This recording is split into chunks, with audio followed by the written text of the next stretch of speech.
سب سے بڑا اہم سوال یہ ہے کہ آپ نے کہا جی مجھے 20 سال پرانی قبض ہے اور میں بڑے آپ نے ڈاکٹر تو نہیں لیکن حکیموں سے بھی دوائی کھا لی، ڈاکٹر بھی کھائی ہے، ان سے بھی کھائی ہے اور بڑے طبیبوں سے بھی آپ نے دوائی کھائی ہے، لیکن آپ کہہ رہے جی ادھر ادھر بھاگتے کھجل خراب ہوتے گزر گئے لیکن اب تک ٹھیک نہیں ہوئے۔ ٹھیک نہ ہونے کی بڑی وجہ کیا ہے؟ وہ اب تک سمجھ آئی یا نہیں آئی ہوگی نا؟ آ جاتی تو ٹھیک ہو جاتی۔ اس میں سب سے بڑی وجہ ٹھیک نہ ہونے کی پہلی یہ ہوتی ہے کہ علاج بالغذا نہیں ہوتا۔ جی کہ غذائی پلان کیا ہے؟ یہ کسی نے بتایا جو مرضی کھاؤ۔ جتنے بھی لوگ آپ کو ملتے ہیں جو یہ کہتے ہیں جو مرضی کھاؤ، وہ کوئی بھی ہے، چاہے میں ہوں چاہے کوئی بھی ہے، وہ سمجھ لیں کہ وہ جتنے مرضی اچھے بھی ہیں وہ 2 نمبر ہیں، مطلب اچھے ہیں، ایماندار ہیں اپنے کام کے ساتھ۔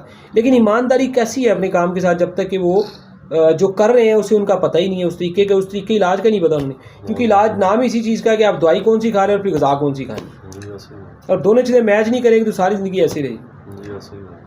میں آپ سے بات کر رہا تھا وہ مرداوا کے حوالے سے، وہ بھی حل ہو جاتا ہے انشاءاللہ۔ وہ ڈاکٹر کی بھی علاج کروایا، وہ بھی بالکل ٹھیک ہے۔